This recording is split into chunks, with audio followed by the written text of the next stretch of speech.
تیرا ہو کے ہے جینا، جینا ہے جینا ہے تیرا۔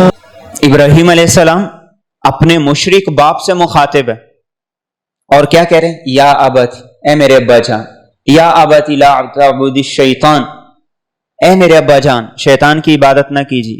یا ابت انی اخاف ان یمسک عذاب من الرحمن، اے میرے ابا جان۔ اور ابا جان کیا کہہ رہے ہیں کہ ابراہیم تم باز آ جاؤ، لارجمنک وہجرنی ملیا، تمہیں سنسار کر دوں گا، مجھے چھوڑ کے چلے جاؤ۔ تو جواب میں کیا کریں؟ ساستغفر لک ربی، میں آپ کے لیے اپنے رب سے استغفار کرتا رہوں گا۔ آپ چاہے گھر سے نکال دیں، آپ چاہے مجھے دھمکی دے دیں۔ اور ابراہیم علیہ السلام جب اپنے بیٹے سے مخاطب ہیں، یا بنی انی ارا فی المنام انی اذبحک فانظر ماذا تری، نبی کا خواب وحی ہوتا ہے، اب وحی آ گئی ہے تو اب خواب کے مطابق عمل کرنا ضروری ہے، اس میں کوئی گنجائش نہیں ہے۔ لیکن ابراہیم علیہ السلام جب اسماعیل علیہ السلام کو اپنا خواب بتانا چاہتے ہیں تو وہ یہ نہیں کہتے کہ اب میں نے تمہیں ذبح کرنا ہے، اللہ کا حکم آ گیا، تم مانو یا نہ مانو میں نے کرنا ہے۔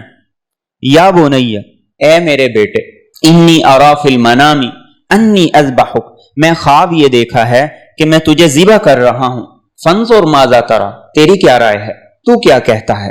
کیا خوبصورت انداز، کیا خوبصورت انداز سے اپنے بیٹے کو آمادہ کیا جا رہا ہے۔ آج میرے اور آپ کی گفتگو کا انداز اور سلیقہ، میرے اور آپ کا اپنے بیوی بچوں کے ساتھ مخاطب کرنے کا انداز، ملازموں کو ہم کیسے مخاطب کرتے ہیں، بچوں کو ہم کیسے مخاطب کرتے ہیں، بڑوں کو ہم کیسے مخاطب کرتے ہیں، چھوٹوں کو ہم کیسے مخاطب کرتے ہیں، یہ میرے اور آپ کے لیے اصلاح کی چیز ہے۔ بیٹے بیٹی کو پکارنے کے لیے اوئے کہنا یہ بھی تو لفظ ہے، بیٹا کہنا یہ بھی لفظ ہے، میرا بیٹا کہنا یہ بھی لفظ ہے، میری بیٹی کہنا یہ بھی لفظ ہے، میرے چاند کہنا یہ بھی لفظ ہے، ابا جان کہنا یہ بھی لفظ ہے، اور ابراہیم علیہ السلام جیسے میرے ابا جان کہنا، اس کے اندر اور اپنائیت ہے۔ حضرت عائشہ رضی اللہ تعالیٰ عنہ کا نام تھا عائشہ رضی اللہ تعالیٰ عنہ۔ اللہ کے رسول صلی اللہ علیہ وسلم جب ان کو پکارا کرتے پیار سے تو آپ فرمایا کرتے تھے یا حمیرہ، اے سرخ رنگ والی۔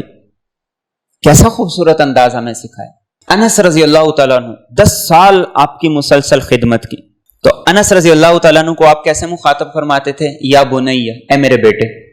انداز خطاب کو درست کیجیے۔ لقمان علیہ السلام اپنے بیٹے کو نصیحت کر رہے ہیں تو کیسے نصیحت کر رہے ہیں؟ یا بنی لا تشرک باللہ ان الشرک لظلم عظیم، اے میرے بیٹے شرک نہ کرنا، شرک نہ کرنا، شرک بہت بڑا ظلم ہے، شرک بہت بڑا گناہ ہے۔